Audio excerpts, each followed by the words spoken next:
Okay, so as you guys know, I'm not a huge fan of shitting on a film. It's just not something that I take pleasure in, and so I'll try to make this brief. This is a new movie, well, 2023. And funny enough, I started this and was like, wait, haven't I already seen this movie? And it was from a couple years ago, and Kaylee and I started it and we shut it off, which I think our intuition there was pretty damn good because I really wish I would have shut this off. But once I got to a certain place, I guess there's kind of like a point of no return for me where I hit a certain place and then I'm like, okay, if I made it this far, for the channel's sake, for your guys' sake, I'm going to push through just to finish this to see if there's anything noteworthy to tell you guys if it's worth your time, yada, yada, yada. So, Near. This is on the app called Found, which is a very cool app of found footage only titles. It is free with ads, or you can pay for a monthly subscription and you eliminate the ads. So for any found footage fanatics out there, if for some reason you have not found out about Found, the app, look for it, and you'll have access to a whole bunch of found footage titles, real low budget stuff, as well as the bigger stuff as well. So, all right, Near. I literally don't think I could have disliked this film more. I pretty much hated every single thing about it. So this clearly wasn't for me. I know someone who loved this. So of course, there's an audience for every type of film, as there always is. And that's fine. We can all have our disagreements. But for me, I just thought this was dreadful. So there is a kid. He is making this documentary about himself. He believes that if you come within the proximity of him close enough, you'll die. And that this is expanding. He doesn't know how far it will expand. He doesn't know by how much, over time, whatever. And so he's documenting this.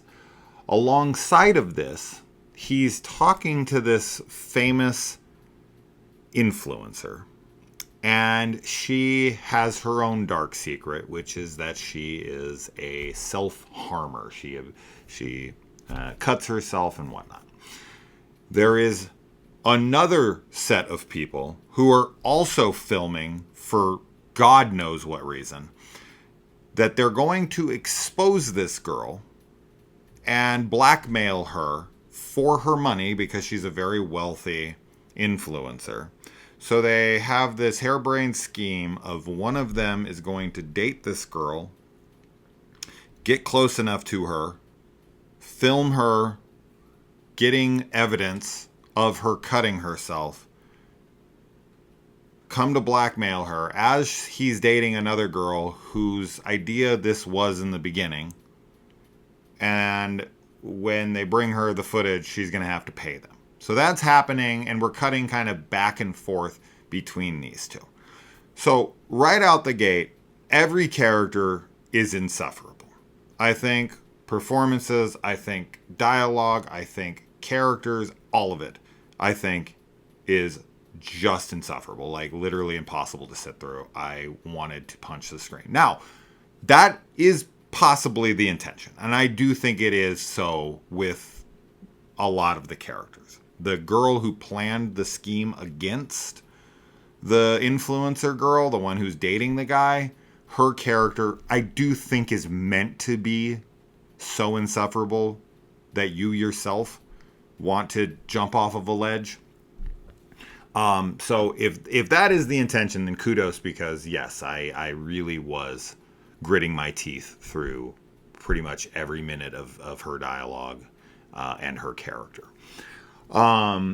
So I guess I should say, why, if you have a good idea, right? Now, is this concept original? No. Has it been done a lot? No. So it's okay. You don't have to be original. I brought this film because, of course, I've always got to try and bring something positive to light here. So this is a film called Radius.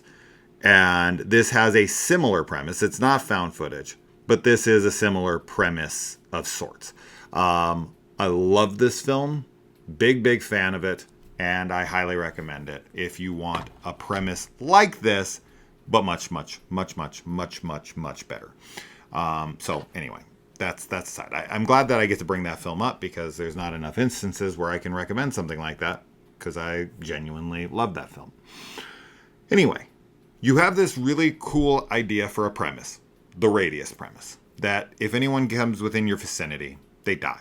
Cool. That's a good framework for a found footage film, right? You're going to film yourself to prove it. Like, no one believes me. I need to prove it. Whatever.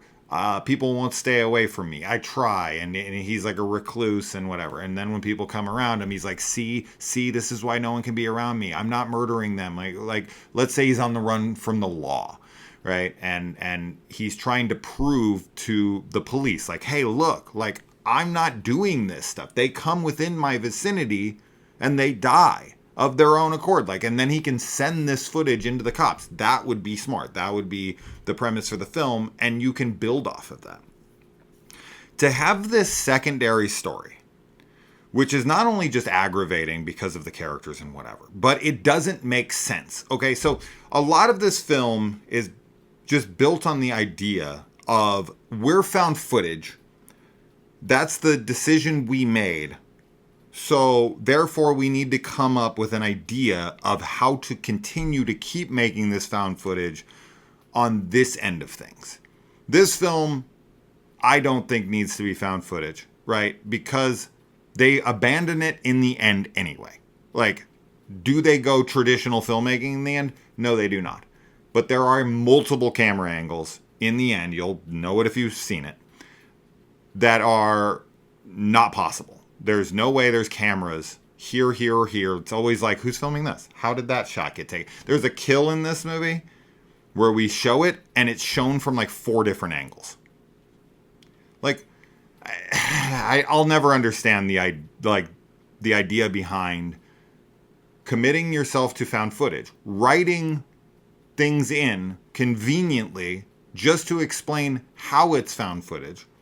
Because they keep bringing it up. Like, why are you filming this? And he's like, well, I know we shouldn't be filming any of this, which they shouldn't because they're trying to blackmail someone. What he's going to do with any of the footage on that side of things, I genuinely don't understand. Plus, the girl seems to already have proof. Plus, I don't understand why he needs to date her. Plus, once he has enough evidence, why are they continuing on with the charade? What, like, I genuinely don't understand any of it. So much of this film, I have no answers for. None at all. I couldn't tell you why we're filming what we're filming most of the time. I don't understand the character decisions, the arc of our main character who's filming this, who goes from this character to something else, the transition there, his conversation with people as he very early on decides, well, I can't do this, right? Like, I don't want to get people killed. So he decides to take his own life.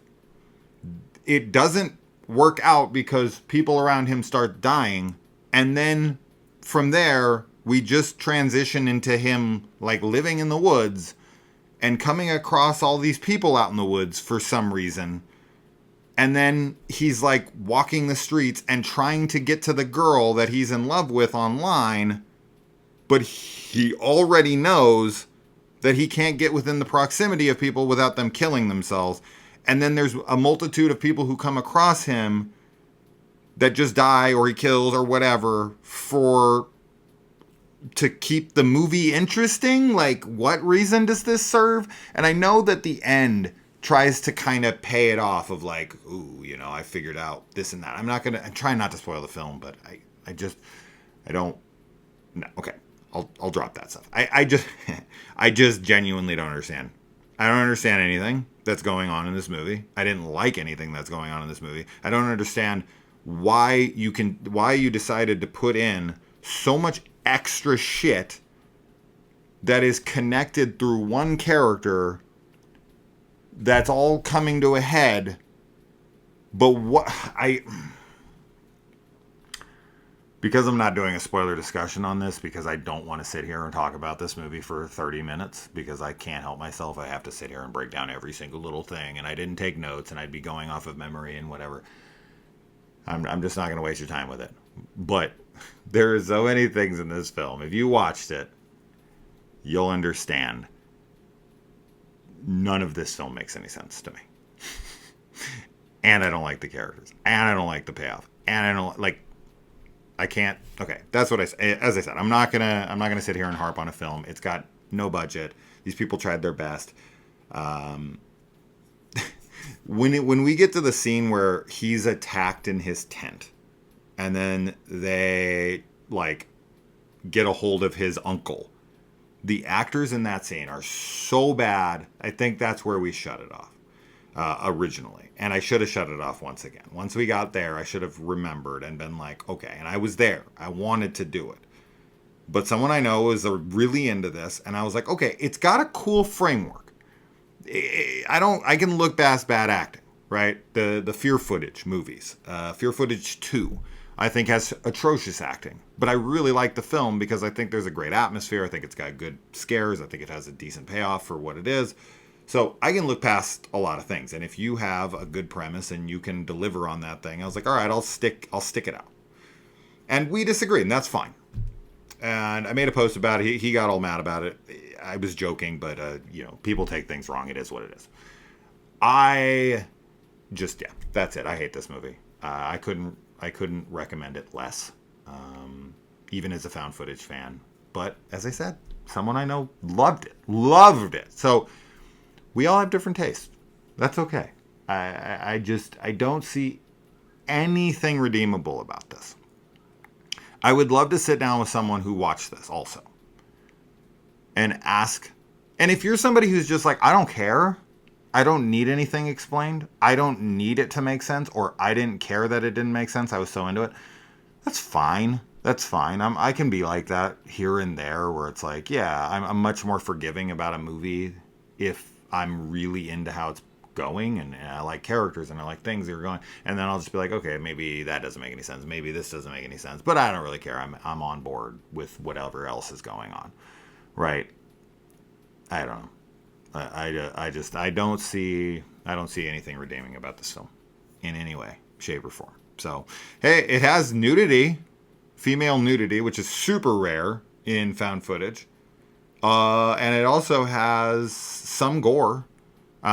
Which is also fairly rare in low-budget horror and found footage. So, I should say, low-budget found footage. So, that was kind of surprising. I was like, oh, okay, but it doesn't make up for literally anything. Anyway, that's it. Last thing here, I found this kind of funny. I went to look to see if anyone else had reviewed this on YouTube, just because, these are the types of movies where you watch them and you're like, am I fucking crazy? Was this as terrible as it was? And my wife was kind of watching some of it. She was at work. She works from home, and she was kind of looking back and being like, what the fuck is this movie? Why is this so terrible?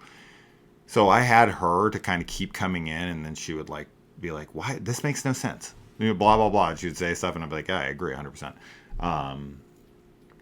But yeah, so I went online to look for other reviews just to see. And there's literally, I couldn't find a single one. Now, maybe because of the title, I put in 2023, found footage.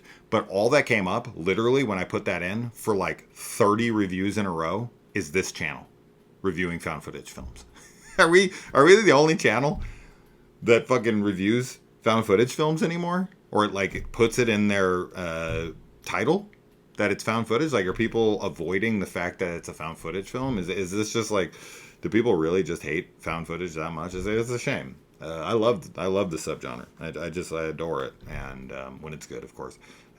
But it just seems like everyone avoids it, because go type in near 2023 found footage review and tell me what comes up.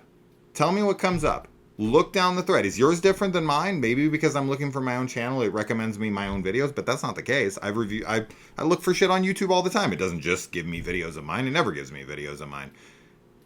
This was literally like 15, 20 videos in a row before I finally got to a single other channel besides mine that did one, and then it was like 5 of mine again. It was crazy. Am I the only one doing found footage reviews? Like, I know I can't be, obviously, but it just felt like that when I was looking at it. Anyway, if you ever see this, let me know. And if you worked on this, hey, you know, I'm not here to try to shit on your film, but I gotta be honest. All right, adios.